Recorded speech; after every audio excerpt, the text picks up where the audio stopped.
It's the Truepenny Show with your host, James Truepenny.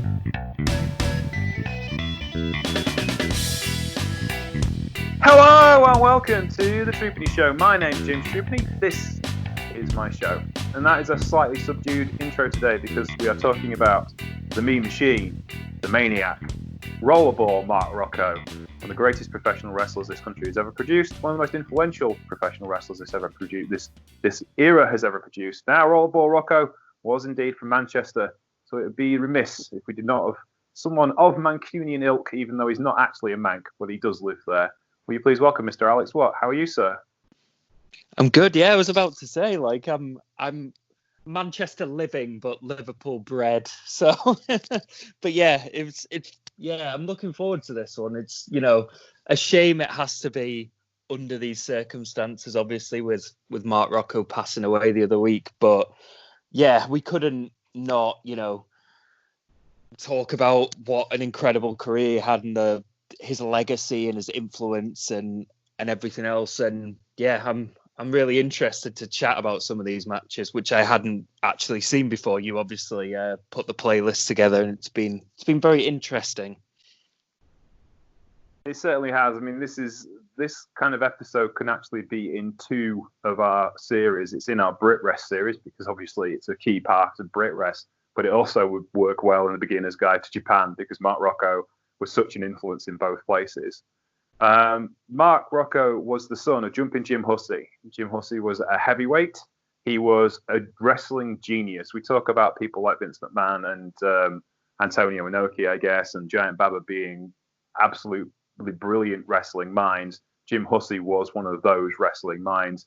There was a story I heard about him that he wrestled Andre the Giant one night, and then famed Dundee, like George Kidd, had no one to wrestle the next night. And Jim Hussey said, "Wrestle me."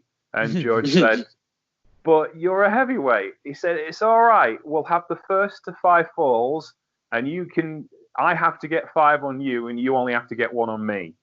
And they did, and it tore the house down because Jim Hussey was an exceptional professional wrestler and also was a man who could drop kick and land on his feet. Sorry, just to chip in, that's something that one of the commentators said during one of the matches, that he could drop kick it off a pocket handkerchief, connect with the guy's shoulder, and then land on the pocket handkerchief again, which was a very British way to put, very British wrestling commentator way to explain how good he was at performing a drop kick. Yeah, Jim Hussey was on a different level. He was superb, and he raised up Mark Rocco. Had a daughter as well, and Mark Rocco kind of got interested in professional wrestling when he was in his around about 12, early teens, and started to show interest. But his dad refused him. He said, "No, you shouldn't be a professional wrestler. You shouldn't be doing this."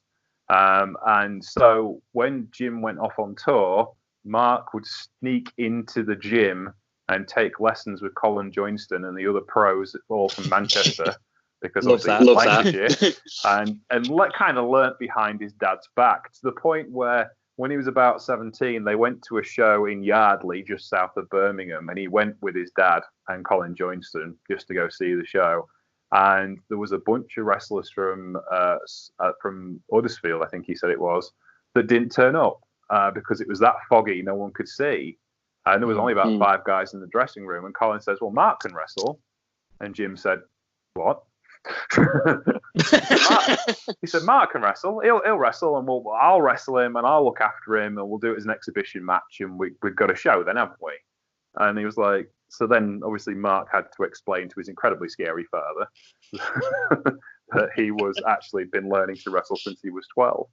And as he put it, he said, I after one round, I reassessed my career prospects as a professional wrestler after going 3 minutes with Colin Joinston.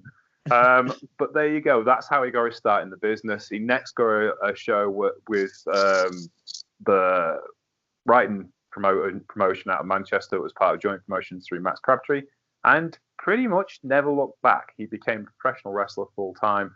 And his dad said to him, "Don't take the name Hussey until you deserve it. You make your own name." And he became Mark Rocco. and then Rollerball Mark Rocco. But we're not at the Rollerball stage yet.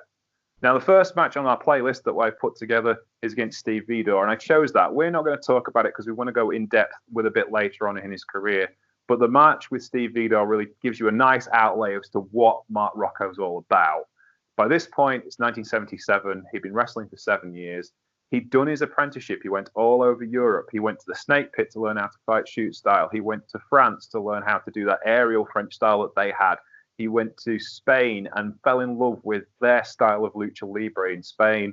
He went to Greece. He went all over the place to learn his trade. And of course, hacking the boards for joint promotions all the way through the 70s until he got to the point where, as he described it in interviews, he was second on the card, but the heavyweights didn't like him being on the card purely because he tended to outwork them. Because back in those days, if you watched a wrestling card, the before matches, the first match would bore you to tears. The second match would get you back up out your seats again, and that's where Mark Rocco was.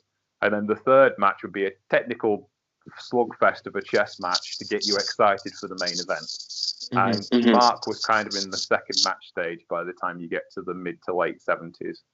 But our first match is really where that second match on the card, because I believe this was a second match on the card, really started to pay attention, because he gets into this feud with another man from Manchester, really from Oldham, but he has a job at Manchester Market, and that man is Marty Jones.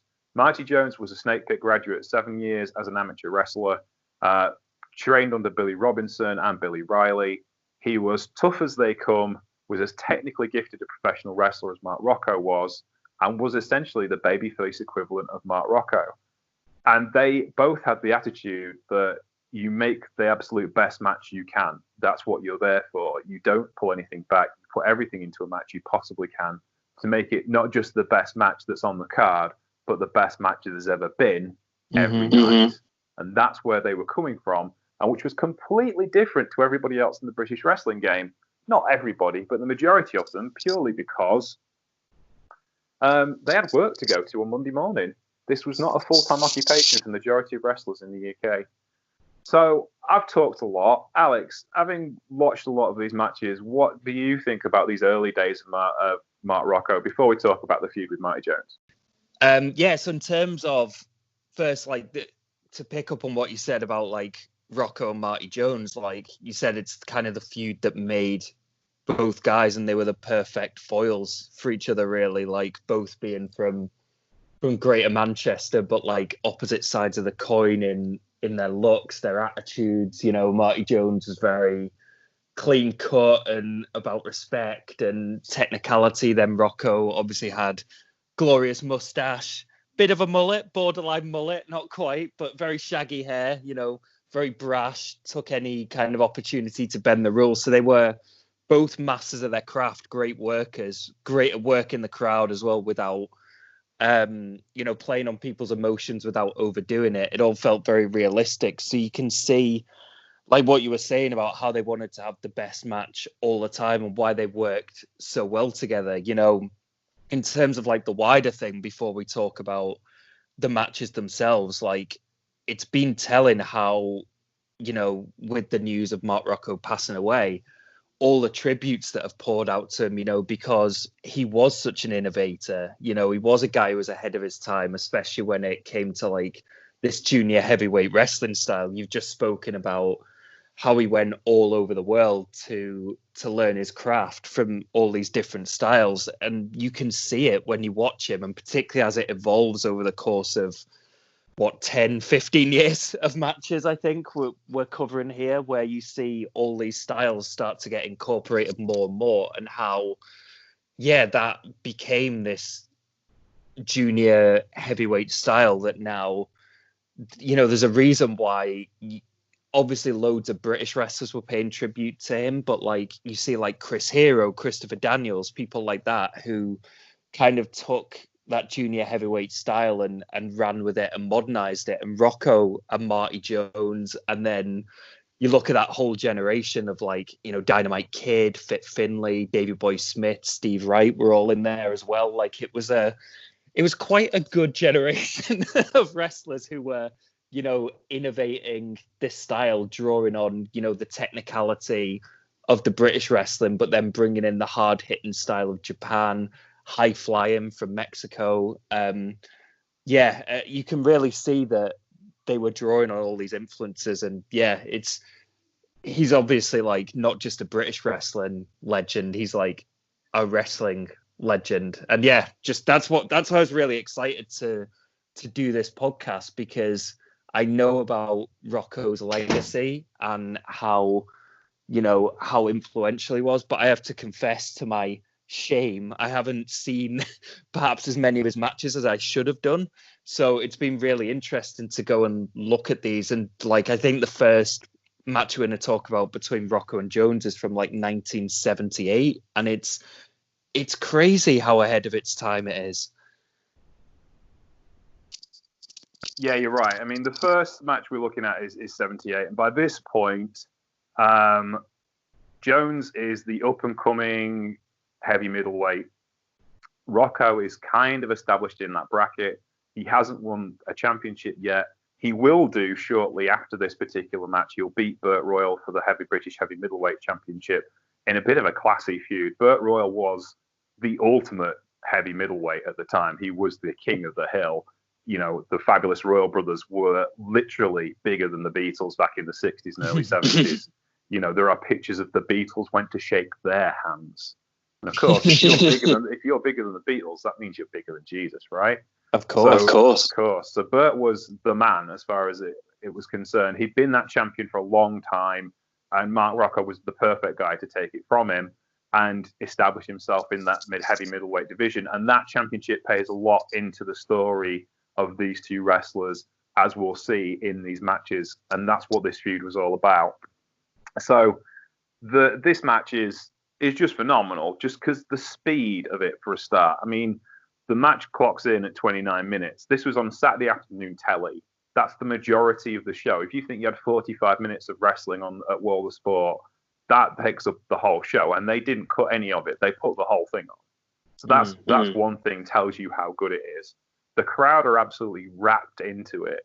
And if you stuck this on AEW or Impact, maybe not WWE because it's the wrong style, but if you stuck it on any of the big shows, it would work today.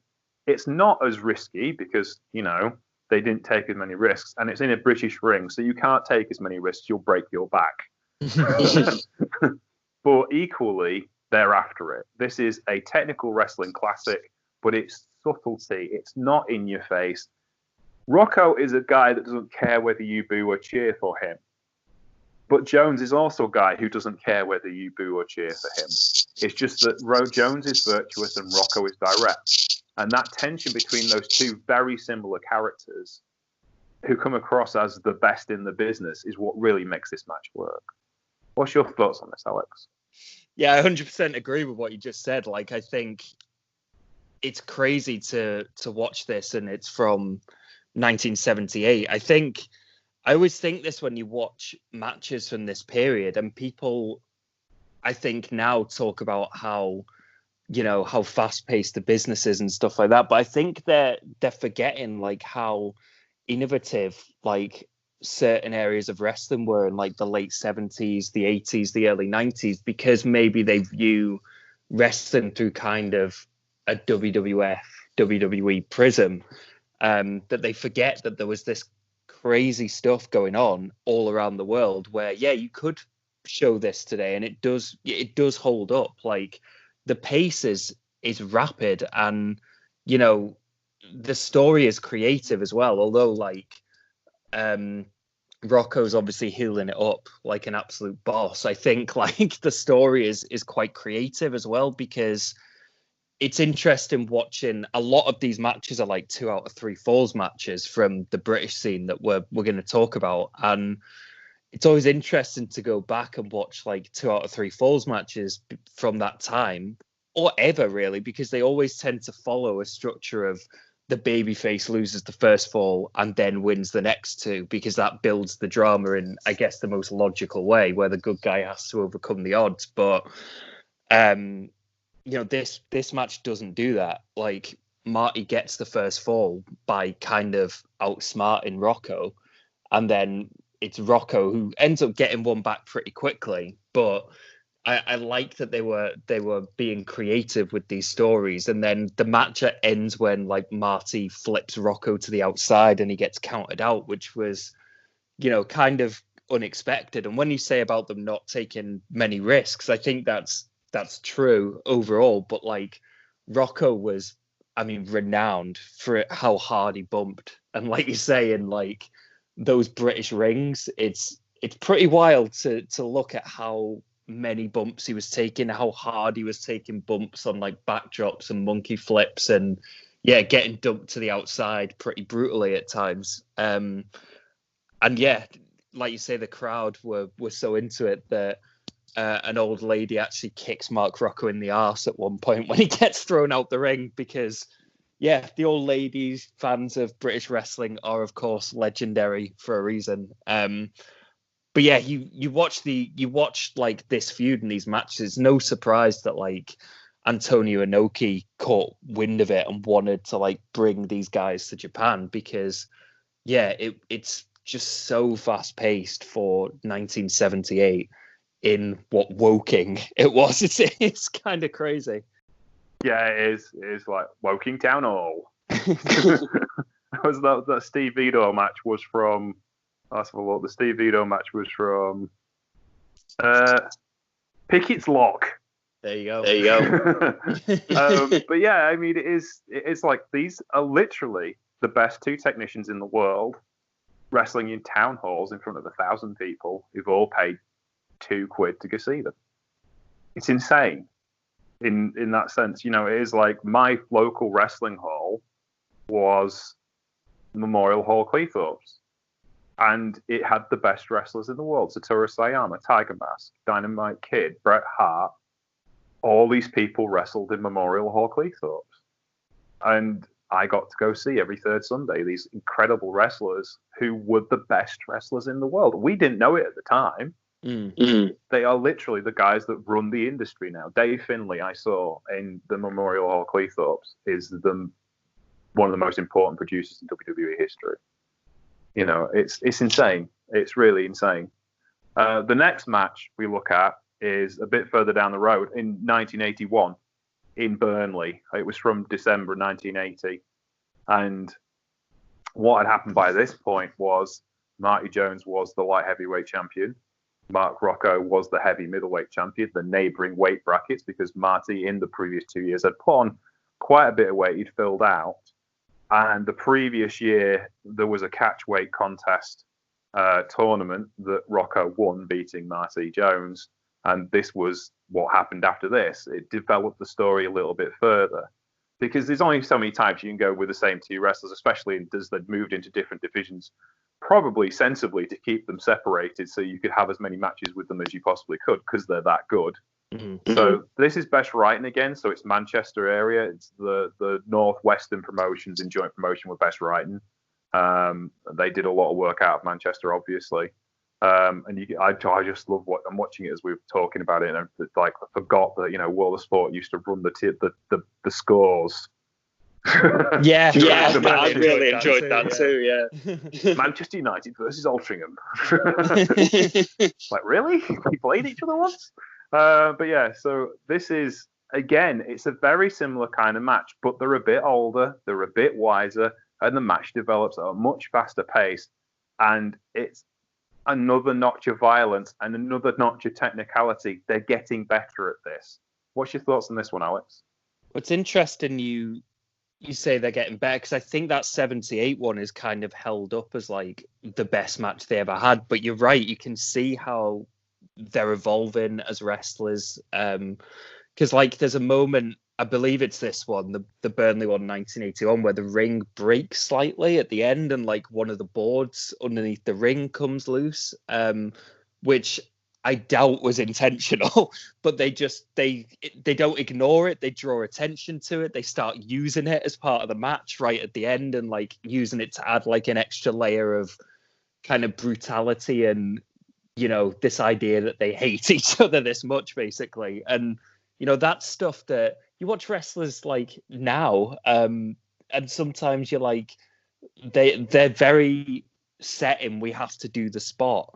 And, they don't necessarily work with what happens when things go wrong, things change. And that's what makes the best wrestlers stand out, is when you can evolve and adapt a match based on, things you don't expect to happen. And yeah, again, like watching this, watching like this series of matches, it's just like, besides like how technically great Mark Rocco was, and we spoke about how innovative he was, how he's such a hard bumper. It's these kind of like heel tactics that again are like, not a lot of guys would doing that kind of stuff. Like just how he could be so creative with how he was going to bend the rules, because in British wrestling it was very, these are the rules. We have this many rounds. You're going to get warned if you do this. You're going to get a public warning if you do this. And Mark Rocco, like, I just love the way he was able to like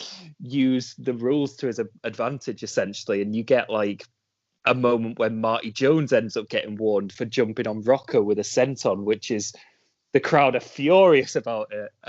Like I say, so good at working the crowd to their advantage. Yeah, again, just a really well-paced, well-worked match. I think this one probably slightly smarter pace than the 78 one, you could say. And you can see as we go through the matches, because I think this is over the course of a decade, we're going to talk about the Mark Rocco, Marty Jones matches, and they're all, there's a similarity to them all, but there are differences in them all as well. And I think the 78 one is, they're like hell for leather, and this 81 match is, there's a little bit more of a deliberate pace where they'll pick up the pace at certain moments, and they've probably realized at this point we don't have to go full velocity for the entire half hour. We can slow things down and work to the crowd a little bit more as we go. Yeah, you're right. I mean, it is about more about telling the story. The 78 match is considered like the high point of Brit Rest, really, like the most influential match. William Regal has pointed out many times, it's the match that set the standard for what British wrestling should be about, and changed the way we think about this. It came before Dynamite and Tiger Mask. It came before Black Tiger and Tiger Mask. It was really the thing that kind of moved wrestling forward worldwide, and the standards were there. Sorry, just to jump in. That's crazy. When you think, how much people hold up, obviously, Tiger Mask and Dynamite, and as well, we're going to come on and talk about when Rocco was Black Tiger as well, like how that they're kind of pointed at as like the innovative, pushing the business forward. And it is really interesting to go back and look at like this match from 78. And yeah, Regal, obviously great, put out a great tribute to Rocco on his social media last week, talking about how, Rocco and Marty Jones were the guys who really, really innovated this style. And then, of course, guys like Dynamite then took it maybe another step further in his feud with Tiger Mask. But it's always interesting to see how certain things get slightly rewritten or forgotten about in wrestling history, where, Mark Rocco and Marty Jones were such innovators. And while I think British wrestling fans know that, I don't know if global wrestling fans necessarily realize like how influential these two guys were in pushing the business forward. I think that rests in two reasons. One, because Marty Jones never spent that much time abroad because he had a job at Manchester Market and he wanted to make sure he was making a living. He did all the things all the others did. He spent time in Mexico. He had drew 35,000 against Perro Aguayo in a hair versus hair match in Mexico City. He went. There is videotape somewhere. I've not yet seen it of him tagging with Hulk Hogan and Antonio Inoki in Japan. He did all that. I did not know that one. Yeah, Marty did all that stuff. He went to Madison Square Garden. Vince McMahon Sr. was really high on him, and he was high on Mark Rocco as well.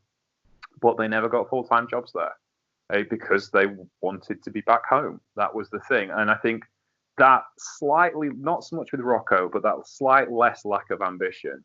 But there's also the point, why go anywhere else when you're the king of the hill where you are and you're making a good living and you're home in your own bed on a Saturday night?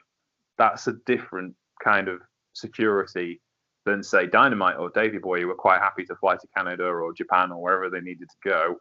They got the big paydays and they got the kudos for what they did. Marty and Mark didn't so much. Well, Mark certainly got the big paydays, and we'll talk about that later on. But I think from an artistic point of view, they are only now getting their due, partly because Marty's such a good trainer and has so much influence on the business from a training perspective, and because of William Regal explaining things, and Chris Hero and those guys. But they don't get as much cachet because they didn't visibly travel as much as the others did, if that makes sense. I think that is a big part of it. It's just very interesting to revisit. I think Rocco gets a little bit more, respect and admiration in that sense, because like you say, he does have that. People know he's the original Black Tiger, so which we'll obviously come on to. But yeah, it's very interesting on Marty Jones, because like I'll be honest, like I didn't know a huge amount about Marty Jones myself until I started doing these podcasts, and you were telling me about like his influence and how good he was. And I've watched, these matches we did, like the Owen Jones, the Owen Hart special, and then we did, we're now talking about his feud with Mark Rocco, and I've seen firsthand how good this guy actually was. But it's that availability, I think, as well, and the fact that WWE own most of the wrestling tapes in the world now, so they kind of can rewrite the history to tell people, who they think were the true influential people in the business, and it doesn't always tell the full story. No, for sure. And this is this is one of those examples. If we move on, should we move on to the next match, because that's the really important one as far as storytelling is concerned. So after the match we just watched in Burnley in 1980, this match. Hang on, I'm out of sync here a little bit. Oh yeah, it was a bit late earlier than I thought. So back in Woking in September of 1978, Mark Rocco was mid-heavyweight champion of the world. I've probably done the chronology slightly wrong on the list and didn't realise. Sorry, Mark Rocco was mid-heavyweight champion of the United Kingdom, and Marty Jones was the British light heavyweight champion, and they still hated each other. And Marty Jones got pinned by Mark Rocco, and Mark Rocco challenged Marty Jones for the light heavyweight championship. I have a pinfall victory on you. I deserve a title shot at you. And Marty's response was, I'll do you one better. I will drop to your weight to challenge for the mid-heavyweight championship, which is the only thing you can kind of do with weight divisions, especially when they're close together. You would never find Roman Reigns dropping 50 pounds to challenge for the Cruiserweight Championship, let's be honest. But the best two workers in the industry were Mark Rocco and Marty Jones. Here's an interesting story to tell using the fact they're both champions, and you can have this championship versus championship feud and this big match on TV. And what a brilliant idea, and what a brilliant sense of booking and excitement it brought. And they had a cracking match as well. What's your thoughts on this one, Alex? Yeah, so in terms of so this will be the third match. Just trying to remember which match is which. We watched a lot of Mark Rocco and Marty Jones today, but yeah, again, like seeing, like you say, the evolution of their style was really interesting, and yeah, it being a unification bout, and it is something that you can't really do now with the way wrestling is. It's something that you see in boxing all the time, it's something you see in MMA and UFC all the time, because the weight divisions are so defined, they're so close to each other. But wrestling has kind of moved away from that to the point where it's like you just have the big guys and the smaller guys, essentially. And that's kind of how that works. You see, we talk about it with like New Japan now, and how, someone like Will Ospreay and the size of him, but he's working the junior heavyweight division, but he's clearly heavyweight size, and the lines are so much more blurred now, which in part is due to like a lot of wrestlers now work this kind of hard hitting style that these guys kind of started to pioneer, that those weight classes don't necessarily matter as much now. But yeah, I mean, throughout all these matches, like I say, I've I love watching like how innovative these guys were, like, and the subtle heel work from Rocco.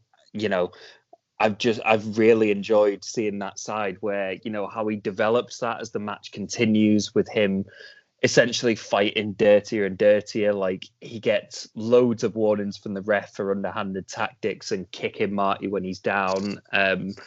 And I think it's this one where, he starts working the match, with a headlock, using the chancery all the time, but then realizes, well, I'll attack his legs instead. That's not working. And then Marty's forced to fight as the underdog. Again, it's really classic storytelling where, Marty has to fight, in one match he has to fight with basically one arm. In one match he has to fight with basically one leg, because Rocco is constantly targeting body parts, which again, sometimes you worry is becoming like a lost art in certainly like mainstream US wrestling. Japan's still fine, as we know, but that kind of like old school storytelling of just work a limb non-stop, batter someone's arm until they have to submit, and it drives the crowd nuts. And it's just really, really great storytelling. And the endings of these matches as well were so rapid. I found, like, watching the 78 match and then these two matches from the early 80s where they just keep like attacking each other, going for pinfalls, going for submissions. And like Jones, I think in this one, like, he gets the backslide out of nowhere for the pin and the win, and Rocco's fuming. It's all such creative ways of telling a similar story but in a slightly different way each time. Yeah, for sure. I mean, they were obviously well versed with the fact that they were going to be married to each other for a very long time. Yeah. So they have to come up with different variations and different options. And this match is probably my personal favorite because of the way it was laid out and the story that it told. And also the bit that they miss off the end when the recording of this is that Jones is standing tall. He has two belts, and then he just drops the mid-heavyweight championship and said, "There you go. I don't need this," and walks away. Oh, nice. And it's like, because Rocco has to go through all the qualifiers to get his title back. And that's a brilliant piece of storytelling. They really don't like each other. You can tell. Even though the match starts with them shaking hands like gentlemen, there's going to be, and in their personal lives, they were mates. They had a lot of disagreements about direction and creativity. In fact, they had to call the police one night. It was that much of a disagreement. They broke up once because they were the two best wrestlers in the country, and they were top of the card all the time. The next match on this playlist is a match with Alan Dennison, Mark Rocco and Alan Dennison, which is again just a good example of what Rocco's about. Alan Dennison is a brilliant babyface. He was an incredibly strong man, and he used that as his gimmick, even though he was really only a middleweight. And Rocco, it's the story of Rocco trying to negate this incredibly strong man. And it's a good story to tell. We're not going to concentrate on that, though, because we're trying to concentrate on the big stories. And the next story, the big match, the next one, is Rollerball Rocco versus the Dynamite Kid. Now, Mark Rocco had wrestled the Dynamite Kid in the mid-70s, just as Dynamite was starting off. But he didn't really get to really have a go with him until Dynamite had spent some time in Japan and spent some time in Canada. And at this point, this particular match, Dynamite is announced as the World Junior Heavyweight Champion. I'm trying to look at time just to see what the date was. There's no dating on this particular one. But it looks like his early days of Calgary, I would say early 80s, late 70s, Max Ward resplendent in his purple rugby top there. I do love seeing Max Ward referee matches. He used to just gravelly voice, big bloke. Max Ward was awesome. I think Dynamite had a version when he beat Nelson Royal, or nearly beat Nelson Royal for the NWA Junior Heavyweight Championship. They kind of had a Calgary version of the Junior Heavyweight Championship. which didn't get defended very often. But it was Dynamite's version of it. And he comes back on a weekend to see his family. And as always, when he gets work back, he gets a phone call from Max Crabtree and says, "Do you want to come and do a match?" And it's with Mark Rocco. And if this is a blinder, this is a kind of what you'd expect to see in Tokyo, not what you'd expect to see in, I'm guessing, Croydon. And it's a different pace to the match with Marty Jones, because Dynamite is clearly starting to bulk up and has been visiting the pharmacy. You can tell that. Yes. But also but he kind of like has to, because he's wrestling people like Bad News Brown, and or I think at this particular point he was feuding with Bad News Brown. I can't remember Bad News Brown's actual proper wrestling name from Camp Stampede, but Bad News was hard work. He was a judo champion. He was a proper shooter, and he meant you when he was having a go with you. You know, wrestling Bad News Brown for a fortnight on a loop in Calgary was a walk in the park compared to wrestling Mark Rocco in some senses. But Mark Rocco's a whole different kettle of fish when it comes to speed and athleticism and moves. And they were well matched and well balanced. Both Lancastrians, both shooters, both knew what they were doing in the ring, and both willing to take risks. So they were really the ideal pairing for a British wrestling ring. Though they probably take more risks than most wrestlers do in this particular era. This is a corker. What's your thoughts on this, Alex? It's funny you mentioned the pharmacy thing, because on commentary, the commentator actually points out about how Dynamite's bulked up, and I was very like, I wonder how that's happened, because I think it was Mick Foley, who said like Dynamite basically packed like all this muscle onto a frame that was definitely never supposed to hold any more than 10 stone. But I mean, in terms of the match, like it's what you say, it's what you would expect between two of the hardest hitting guys of their generation, two of the most innovative guys of their generation. It's pretty intense, it's pretty physical, and I guess the disappointment is that it's quite short, this one. It kind of ends just as it's getting going. It's only about 10 minutes, but it's a nice little match what we do get of it. You know, famously maybe the two hardest bumping wrestlers of their generation, which we get a few moments of, and they're beating the crap out of each other at times.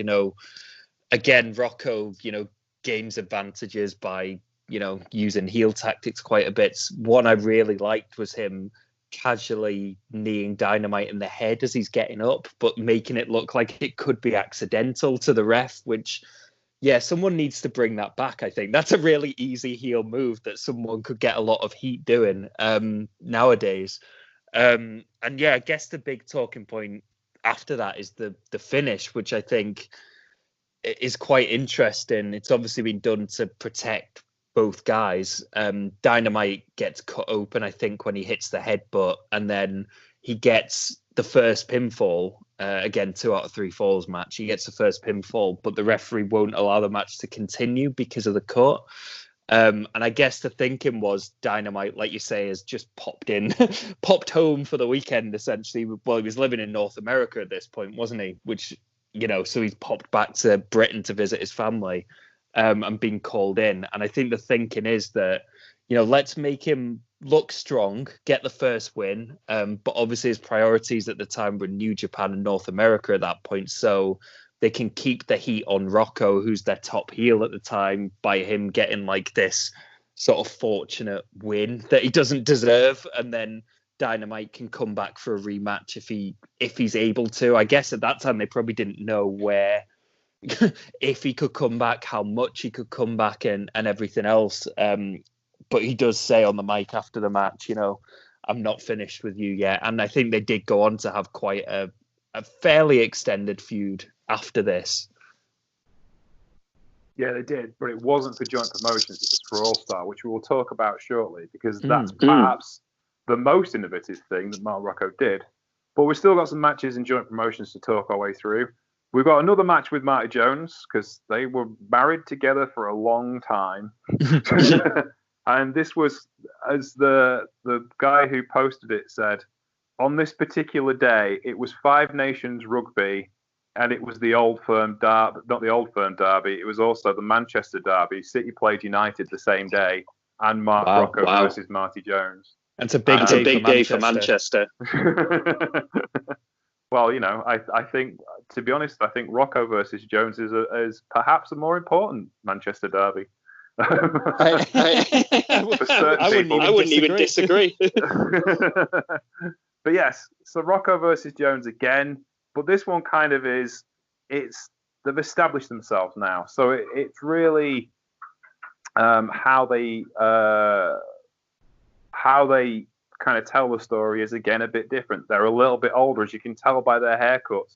Mark is kind of erring towards the mullet, and Marty's got to his signature short back and sides, and it's much more about violence this time. It's the wrestling's gone out the window. It's how can we hurt each other in the most efficient manner. So is this the 88 match? No, this is the 85 match. I think it's 85. Okay. We've watched quite a few of these. Yes, there's so many to choose from. Yeah, so there's the 85 one, then there's the 88 one to come. Is that right? Yeah, that's right. This one is I think after there was the world when Marty was world mid heavyweight champion. So it may be a little bit earlier, 83, and Rocco has got to his signature red and blue gear. So yeah.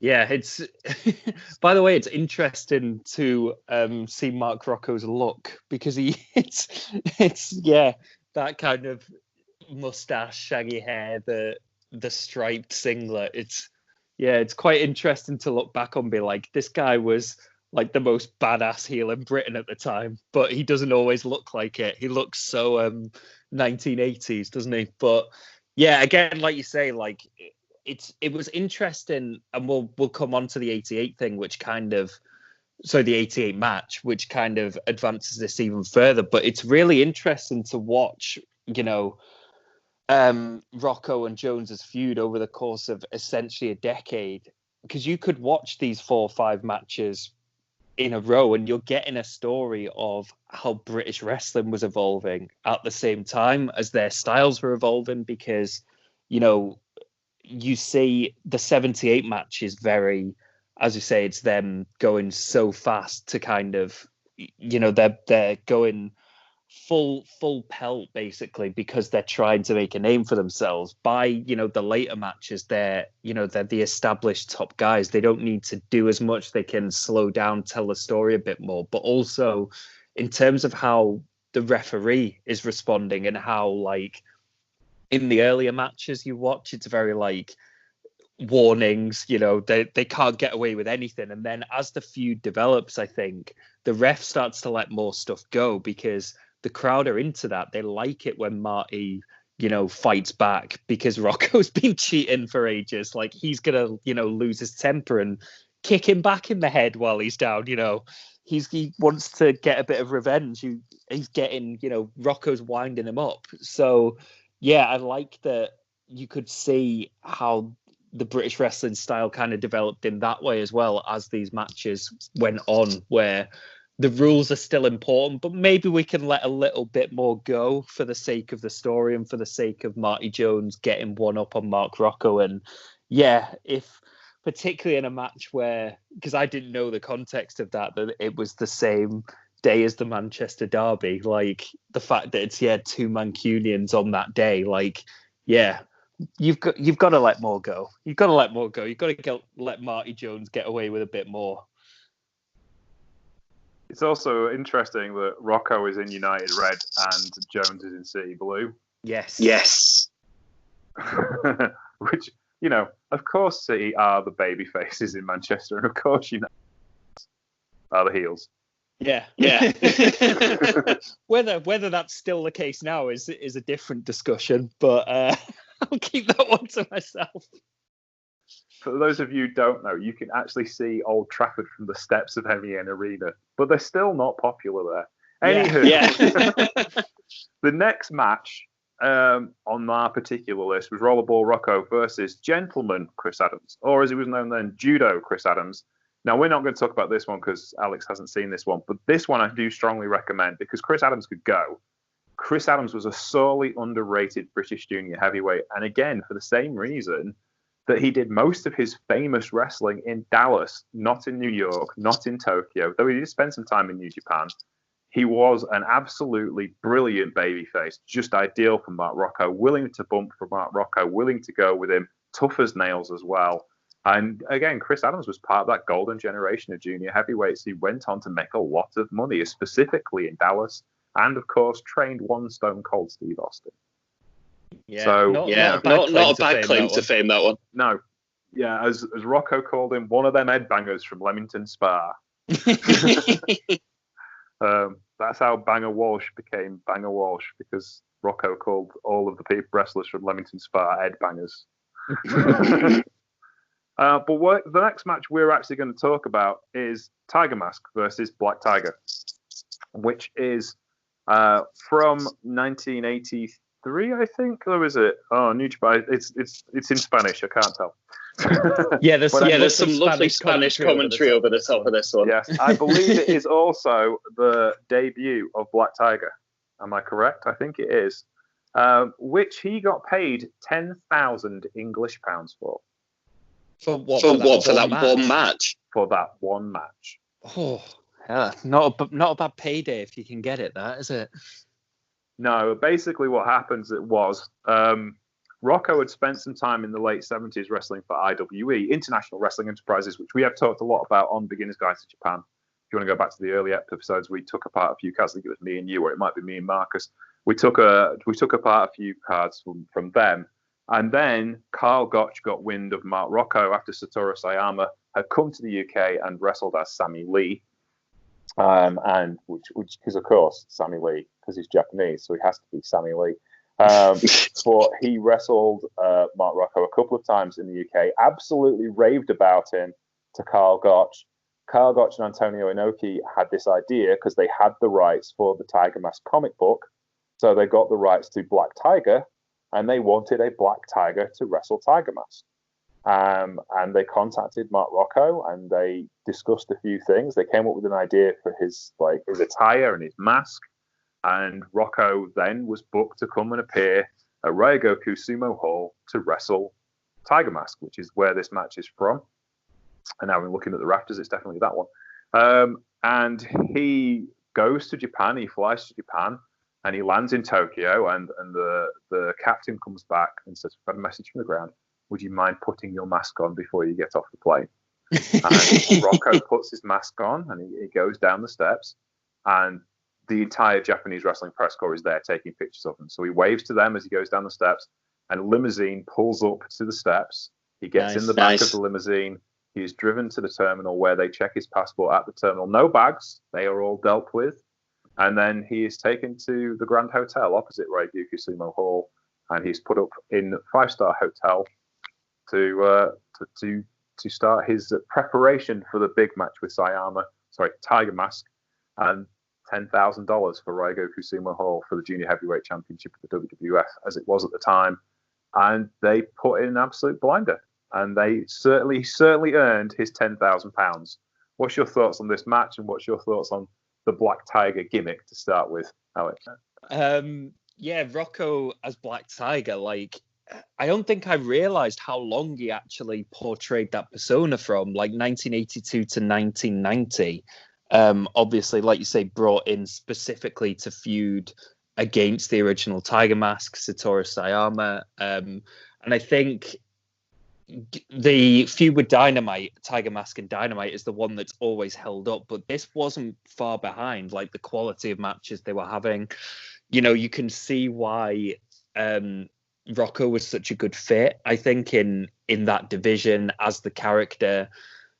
Obviously, spoken a bunch of times about that kind of heelish element he would bring to his matches as Rocco. So he could then bring that to the matches as Black Tiger. And yeah, just like Dynamite was such a good fit in this junior heavyweight division in New Japan, Rocco was as well, because of this style that was developing and they were innovating so hard hitting, so fast paced, and taking what we've seen watching these matches in the British scene and pushing them in a slightly different way for the Japanese audience. He just felt like the perfect the perfect guy to be Tiger Mask's arch nemesis, because he had all the things you needed for that to work. Again, it's really a really innovative match. So if this is from like 1982, again, like that's absolutely like so ahead of its time. Like, you're looking at like the finish is like there's a tombstone on the outside. Tiger Mask is diving off the top, finishing with a big German suplex in the ring. These were things you weren't really seeing in mainstream US wrestling at the time. I believe this led to like Rocco getting that little run in the WWF as well as Black Tiger. I think he held the junior heavyweight title for like 20 days or something like that, which is a cool little bit of history. I think you actually wrote this in your tribute to Rocco. It's telling that the only person deemed good enough to replace Mark Rocco as Black Tiger was Eddie Guerrero. I think that says quite a lot about how revered he was in this role. Yeah, for sure. I mean, Rocco in Japan he's just perfect. And I'm just been thinking about it.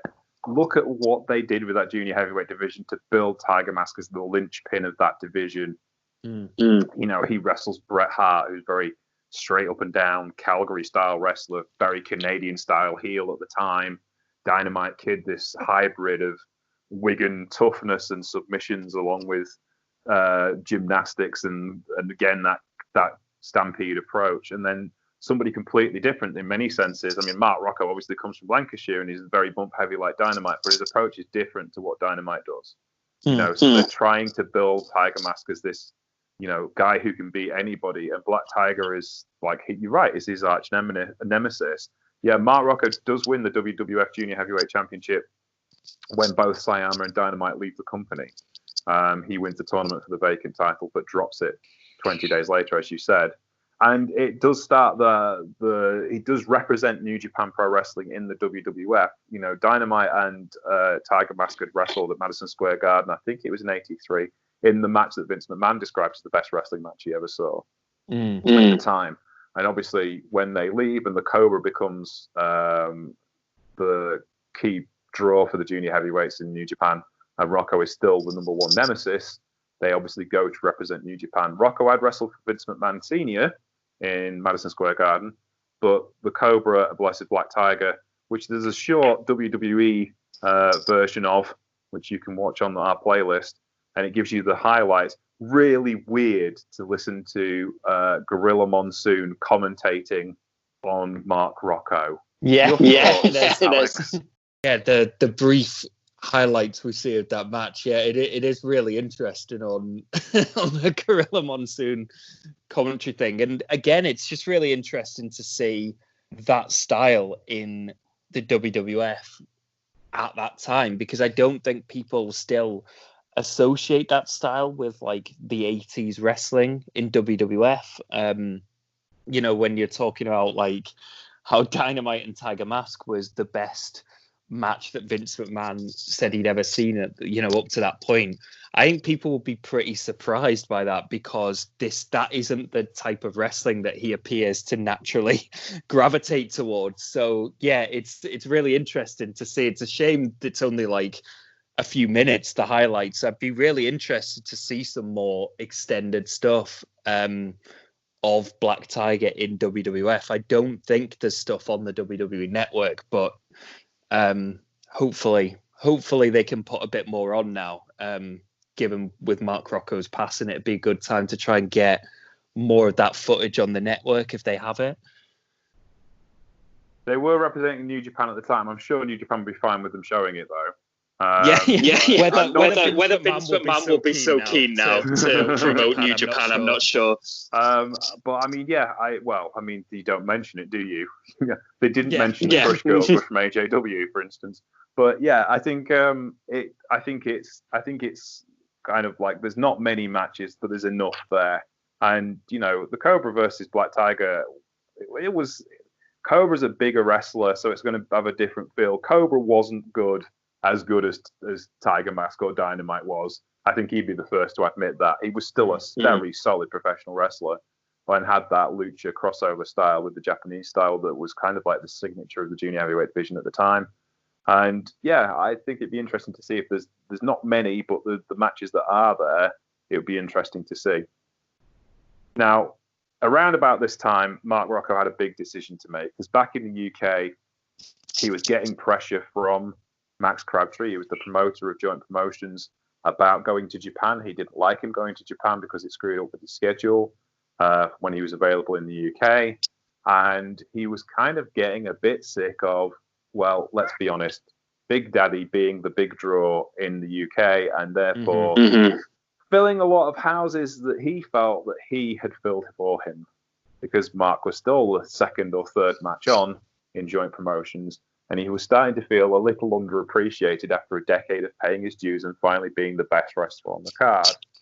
And one day there was a barbecue one Sunday afternoon, and Orig Williams and Brian Dixon came to the barbecue, and that was Orig Williams of the British Wrestling Federation in Wales and Brian Dixon of All Star Promotions out of Liverpool. And they talked wrestling until it went dark. And Mark had seen what a couple of other wrestlers, Wayne Bridges, I believe was one, and John Quinn, they'd both gone to All Star, been very well looked after. And All Star had no TV deal, but he was promised more creative freedom.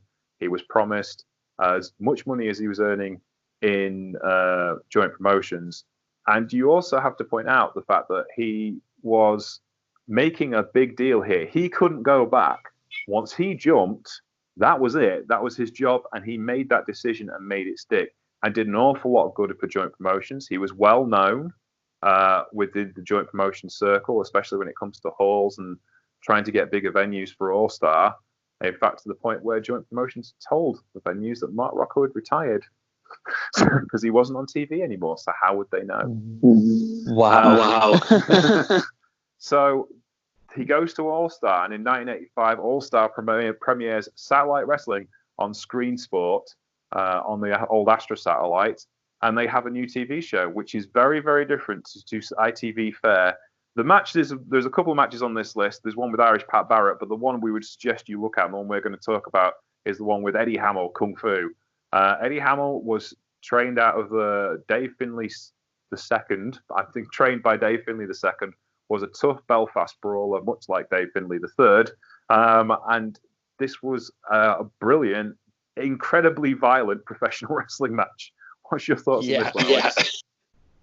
Well, I love that, like you say, he's billed as like a kung fu master, and he's not really, is he? It's very, it's very wrestling. Like, just put him in, a kung fu gi, and just say he's a kung fu master. And what he actually does is his first two moves are working over Rocco's testicles. Appears to be his strategy, because he keeps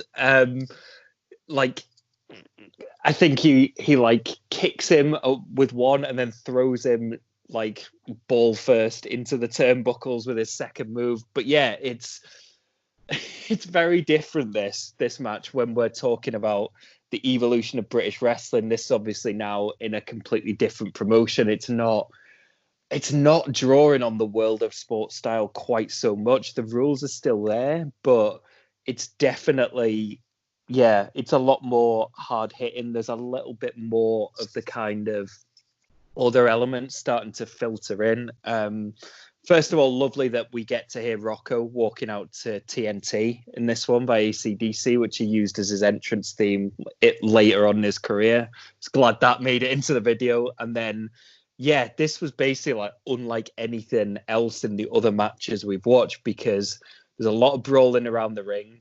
Rocco isn't even subtly cheating in this one. He's blatantly cheating. At one point, he like grabs a camera cable and like chokes him out. Has it wrapped around his eyes. The commentary team, like, I'd urge people to watch this just for the commentating, because there are some great, very, very British humor quips. I think when he's attacking him with the cable, he says like that's the first time you'll see a tonsillectomy on live on TV. Yeah, and yeah, like I say, you're seeing this evolution of British wrestling where, yeah, there's Rocco's cheating his blade, but also he's able to crack out a bit more of his high flying stuff here as well, because it's not as, you're not really supposed to do that under World of Sport rules. You know, you kind of get warnings for that stuff, but here he can go for like his top rope elbow drop and show that side of stuff that he's been doing in Japan as Black Tiger. So yeah, I think it's a really interesting match because it's so different to anything else that we're watching, because yeah, it is so, the brawling around the ring is so blatant in this one. And then of course it carries on as they go backstage as well. Yeah, they were trying to do really something different to this. I was thinking about this commentary by wheel tappers and shunters. There you go. Yeah. For those of you who don't know, Screen Sport was a satellite wrestling TV channel from the 1980s that merged with Eurosport, I think about 95 and 96. But they had plenty of TV time to fill and were quite willing to put all sorts of interesting things. So, you know, Mark Rocco trying to murder Eddie Hamill. Yeah, we'll have that. Fine, no worries. But yeah, I mean, Eddie Hamill was a tough pro. He was really, really good. Originally, he was the masked Kung Fu and then lost his mask, which tended to hurt his draw a little bit because for the same reasons. He doesn't look very Oriental or, you know, Kung Fu-like. But also, when he's wrestling other people other than Mark Rocco, he gets a bit more forward motion. But this was a much more, like, realistic presentation of professional wrestling, and it's trying to develop it in the same way. Referee Frank Casey would go on to greater fame as the British Bushwhacker. Wow. Okay. And would also spend a large part of his career driving wrestlers to Germany for the European tournaments for Otto Vance. Much to the chagrin of the wrestlers who used to get like rental cars and hotels, but Frank could do it cheaper. Anyway, yeah, Eddie Hamill versus Mark Rocco is a really interesting match. We strongly suggest you watch it. Also, whilst Mark Rocco is involved with joint promotions, with All Star Promotions, he obviously knows a lot of the TV executives at ITV and starts negotiations with them to get All Star in the rotation for professional wrestling on World of Sport, or as ITV Wrestling as it was, because World of Sport had finished by then. And he helps move professional wrestling onto ITV with All Star, and one of the key feuds is a young man called Keiichi Yamada, or is known as British Rings Flying Fuji Yamada, more widely known as Jushin Thunder Liger. So the match that we got next on our playlist is Jushin Thunder Liger, or Fuji Yamada, defending his World Heavy Middleweight Championship against Rollerball Mark Rocco in an absolutely incredible professional wrestling match from 1987. I think it was actually taped in 1986. Rocco was absolutely on point in this particular match. Yamada, you forget how good he was and how fast he was when he was younger. As he got older, he obviously slowed down because he retired at like 52. But his ability as a professional wrestler in the mid-80s was just outstanding. What's your thoughts on this match, Alex? Because it is really something quite special. Yeah, Rocco was obviously involved in Yamada's a lot of his early training. They had this big feud in the UK, and then they took that feud to Japan. And yeah, like you say, talk about the Yamada match first. Like it's so exciting. Like it's so hard hitting, and yeah, it's really interesting to see Yamada before he's donned the mask and become Jushin Liger. You know.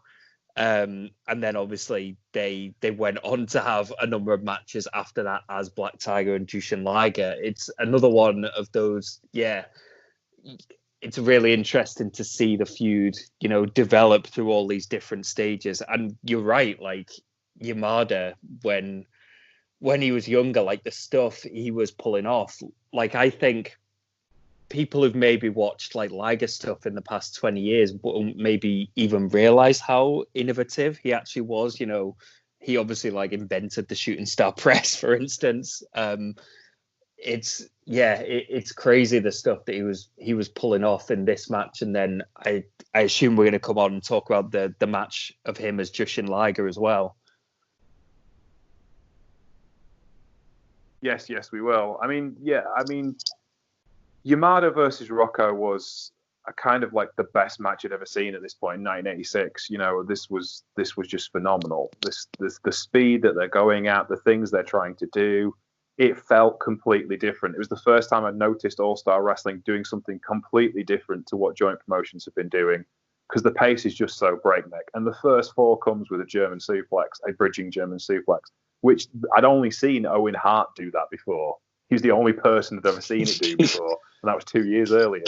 You know, we spoke about that on the Owen Hart special as well. It's like your brain is exploding watching Owen Hart, but like watching Yufuji Yamada do it with the crispness and the bang, and it just so well done. You know, everything is so crisp about this match. It's not the Jones story, which is scrappy and intentionally scrappy because they're competitive. This is about crisp professionalism. You know, Yamada is here. He's here to win championships, and that's what he's been sent to do. And Rocco's here to make sure he doesn't take it home with him. And it's less heel and face, though Yamada is massively popular and Rocco is booed. There's more ambiguity about what's happening in the ring, I think.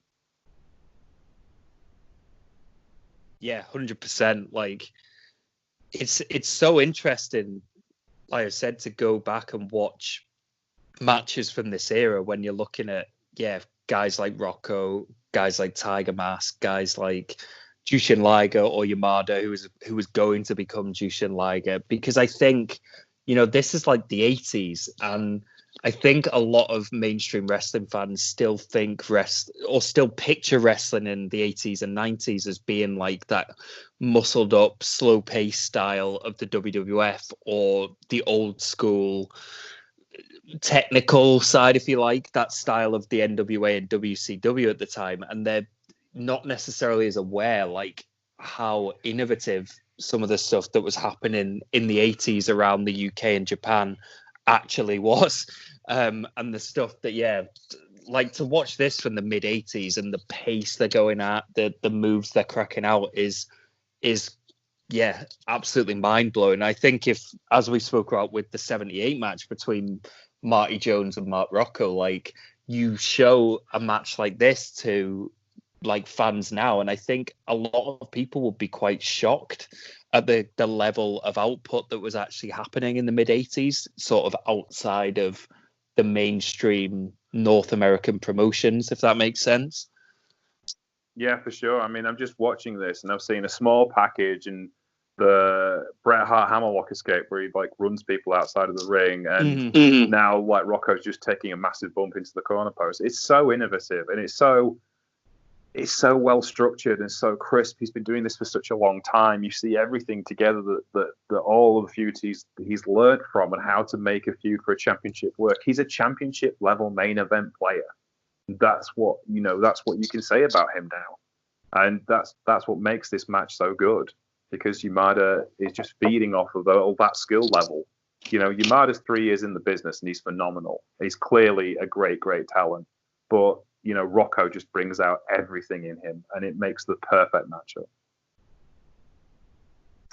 Shall we move on then to our final chapter in the story of Marty Jones and Mark Rocco? They would have many singles matches after this, and even tag together as Rocco turned face in the late 80s. But the final match on television was I believe, let me have a look, I'll just make sure. John Lister, a famous FSM writer, he put all of these Rocco versus Jones matches together, and they're put on there. It's an all-star promotion, and it's Mark Rocco versus Marty Jones. Marty Jones was a joint performer, but by this point you could wrestle for either company. It wasn't quite as prescribed as it had been in the past. Jones versus Rocco, the eternal story comes to its final chapter, and they do not disappoint. They're 10 years older, they're a little bit slower, but everything hits so much harder, and the story is absolutely perfectly told. as you don't see it on this particular version of it, but Jones finishes it with the promo, "If I don't split you here, I'll split you in the bloody car park." And that sums up the entire 10 years for me in this particularly wonderful professional wrestling match, which ends in a double disqualification. And usually, if you watch a match that ends in a double disqualification, you don't think it's that good. But this one was actually that good. What's your thoughts on this one, Alex?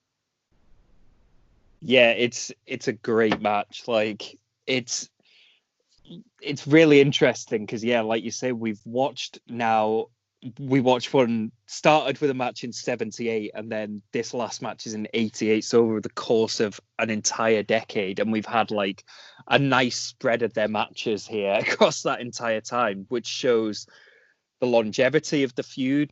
And I think this was maybe, a few years after their feud had kind of cooled off, and this was them very much them bringing it back for the last hurrah. And yeah, you mentioned like Marty Jones's work on the mic there. Also, Mark Rocco's pre-match promo here is amazing too, where he tells basically Marty's fans that he's gonna not only destroy Marty Jones, he's gonna put the little pieces that are left of Marty in envelopes and send them to his fans, which was very enjoyable. And yeah, considering this is a whole 10 years after that 78 match, they're a decade older, as you say.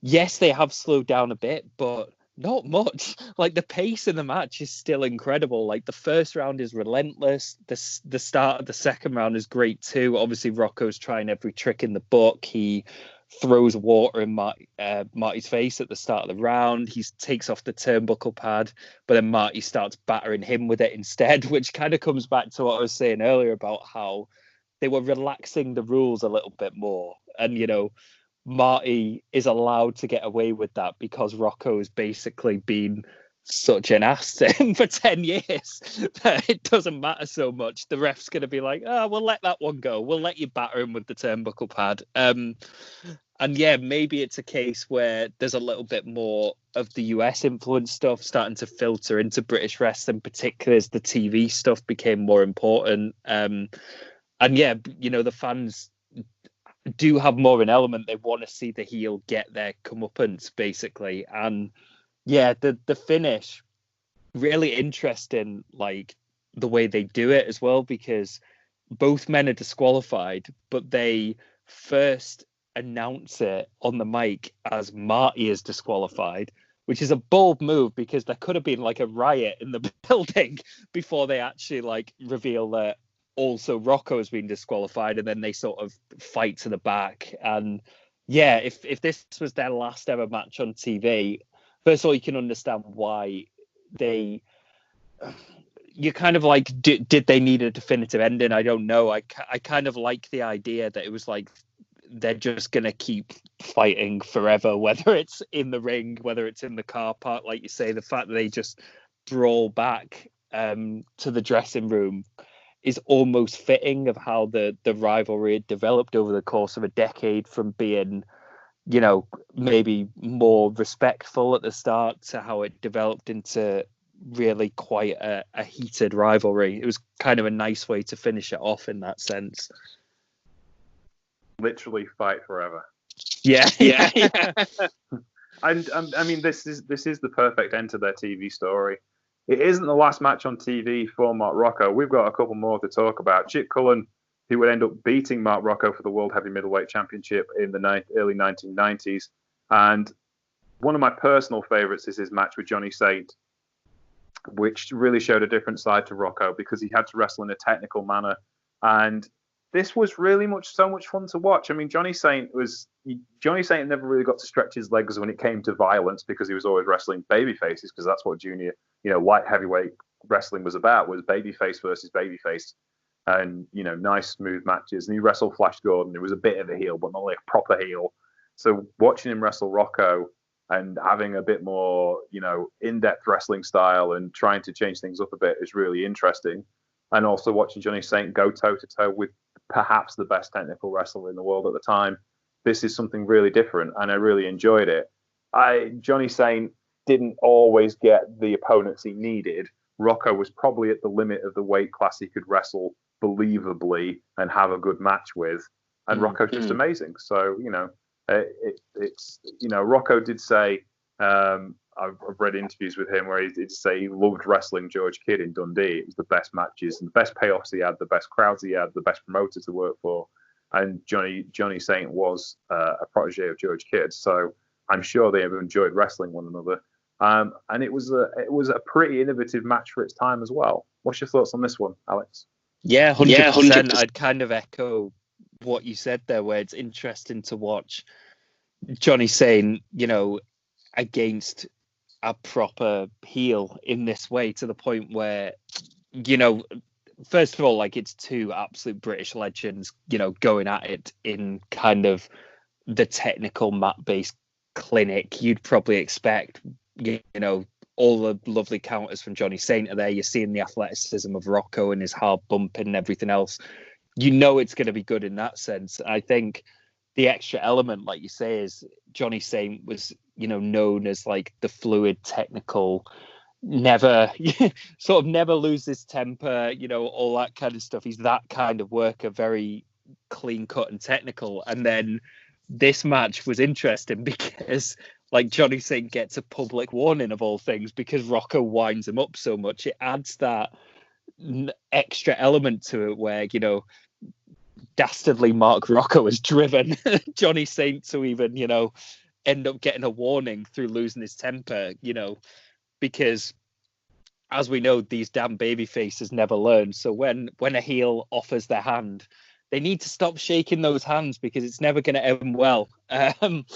It's a really interesting technical match with that extra edge of Mark Rocco's heel work, which I think makes it, it takes it to another level. It's really interesting to see Johnny Saint coming up against that kind of wrestler. And as you say, it's, in terms of the weight classes, he was kind of limited sometimes in that sense. So it was nice that this match did get to happen, even though maybe it was just on the borderline of what was, realistic at the time. Now we don't even think of wrestling necessarily in those terms, where you look at how, say, New Japan has evolved to the point that it's getting to the point now where anyone from any weight class can wrestle each other. It's not an issue, but obviously it was quite different back in the day. So yeah, it's very interesting to go back and see that.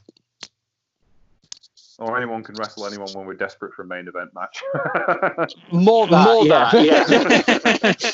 It would actually be one of the last matches Mark Rocco would have as a heel in the United Kingdom. Not long after this, he tags with Kendo Nagasaki to face the Golden Boys, Steve Regal and Robbie Brookside. Now, the two lead trainers of the WWF Community Performance Center.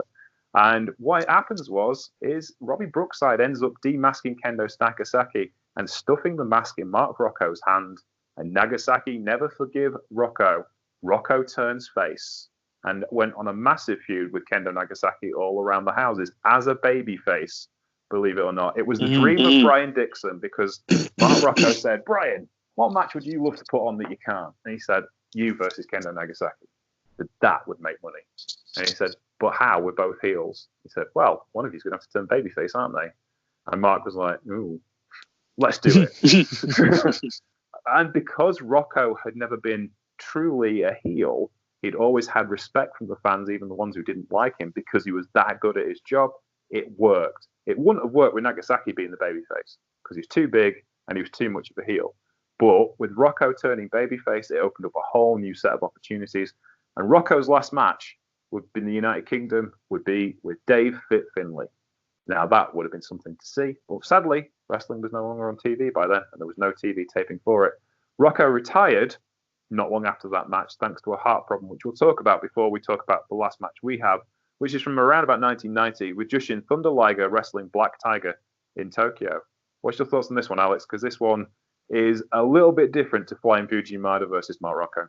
But yeah, it's interesting because, we spoke about his feud with Yamada, how Rocco had this big hand in helping train develop Liger. They then, took the feud to Japan and had, this was Black Tiger, Jushin Liger. And it's very good. Unsurprisingly, a bit more technical work in the ring, but the fast pace is still there. You've got a lot of work on the outside as well, which was starting to, come into that junior heavyweight style, on the back of what, Black Tiger, Tiger Mask, Dynamite, all those guys had done in the mid 80s. You had Rocco like missing a punch and hitting the ring post instead, like Liger faking a dive, hitting another dive to the outside straight after. Just really good. Black Tiger tries to steal the win at the end with a low blow and a roll up, but Liger manages to kick out and hit the Liger bomb for the win. And again, like, just very ahead of its time. And this would have been, I guess, right at the end of Rocco's run as Black Tiger. So it's really interesting to, see he essentially in his last run as Black Tiger made sure that he put over Jushin Liger as the next guy, which is, really cool. It's again, like, not to keep repeating this, but it is really interesting, like, when you think about the times these matches were happening, because if this was New Year's Eve 1989, like 3 months later it would have been Hogan and Warrior at WrestleMania, which kind of tells you like the difference between what was going on in the mainstream wrestling compared to what was going on in Japan and in Britain and everything else, and how wrestling was evolving outside of the mainstream. Yeah, I mean, really, when you think about it, as far as eras are concerned, Mark Rocco started in the era of Les Kellett and finished in the Tokyo Dome era. He literally took wrestling from the town halls in Croydon and Bolton and, Bellevue, Manchester, all these great classic wrestling British halls, and ended up at the Tokyo Dome. That's a career. That's an incredibly impressive career. In the end, Mark Rocco had to retire because of a heart condition. Basically, he had always trained himself to exhaustion because that's the way you did back in the 1960s. That was considered the right thing to do. And he trained himself to exhaustion all the way through his life, making his heart bigger and bigger and bigger until that massive pump in his chest would come no more. He actually had a pacemaker fitted before he was in his 50s, and it slowed him down. But he was already a made man. He had bought houses in the Tenerife and settled down to raise his family. His son ended up being a boxer, and he only really came back to the ring once, and that was for TNA British Boot Camp. He was friends with all sorts of people, including Hulk Hogan. They used to spend a lot of time together in Japan because they were English speakers, and he had such that's wild as a pairing. just picturing that in the dressing room. Actually, Hulk Hogan did actually pay his tribute to on his Twitter account. Of all the Twitter accounts you expected to pay tribute to Mark Rocco, Hulk Hogan wasn't one of them, but he did. He was well liked within the dressing room, and when he got a chance to take over some of the booking work for All Star, he ensured that it wasn't the old formulaic, boring match, pretty good match, technical match, main event. He ensured everyone got their shout, and he changed the business, much like AEW have done in the last 2 or 3 years. He did that back in the 1980s to ensure everybody, and especially the young stars who were coming through, had their opportunities and gave chances to people who needed it, people like Jushin Liger. So, Mark Rocco, any final thoughts on him, Alex? It's been really enjoyable going back and watching these matches. Like I say, it's my to my shame. I hadn't actually seen a lot of his stuff. Like, I just knew I'd seen highlights of him, how innovative he was, and it's been really interesting to go and watch these matches and see like what he was doing with Marty Jones in 1978, what he was doing in the mid 80s with, Tiger Mask, with Liger, and how he did, with this group of British and Irish wrestlers, I guess, really help shape the modern style we see now. Like I said at the top, you see that from the guys who are paying tribute to him, across the board, like wrestlers who've been influenced by him, and whether that's the hard bumping style, the bringing in different elements of different types of wrestling and creating this hybrid style, or even like how great his heel work was and how he was so great at turning a crowd against him. Like, yeah, he's just one of the all-time greats. And yeah, I do hope some of, a little bit more of his stuff from when he did wrestle as Black Tiger in the WWF, I hope that does make it onto the WWE network and people can see a bit of that. Because yeah, I know they've paid tribute to him on their website as how innovative he was. And yeah, just what an incredible career. As you said, like, we've covered here 15 years and all these different types of matches he was having. The fact that he's worked classics in the UK, classics in the US, classics in Japan, like he did it all basically. Yes, he did. And we'd like to thank Mark Rocco for everything you did for professional wrestling in the United Kingdom and around the world. The world is a much sadder place without you here. And we would like everyone to enjoy as many Rocco matches and as many Rocco moments as you can. Thank you for listening to the Truepenny Show today. The Beginner's Guide to Japan and our Brit Rest series kind of come together for this one in our tribute to Mark Rollerball Rocco. Mr. Alex Watt, where can we find you on social media these days, sir? Same place as always. I'm on Twitter at AlexWatt187. Got my football podcast as well. Give a shout out since we mentioned the Manchester Derby briefly. Yeah, I'm at Did It Cross on Twitter. Our podcast is Did It Cross the Line, which myself and my good wife do, covering football every week if you're into that sort of thing, or soccer for our US listeners. But yeah, cheers for having me today. Like I say, it's been really interesting to look back at, a guy I'd heard so much about, but maybe hadn't watched as much of his stuff as I should have done. And yeah, it's just amazing to watch how innovative and influential Mark Rocco actually was on the wrestling we watch today. Okay. Thank you for that. Thank you for listening to us as well. My name is James Truepenny. You can find me at Sheriff Lone Star on Twitter. You can find the show Truepenny Show on Twitter and on Facebook, The Truepenny Show, as well as the Patreon, or on Patreon, not the Patreon. On Patreon, you can find us The Truepenny Show, where you can keep The Truepenny Show free forever for everyone. Thank you to our Patreon members who keep us on the air on SoundCloud and around all of the best places you can get your podcast from.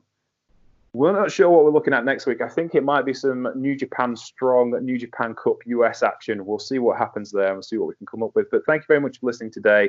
Take care, and we'll see you soon. Bye.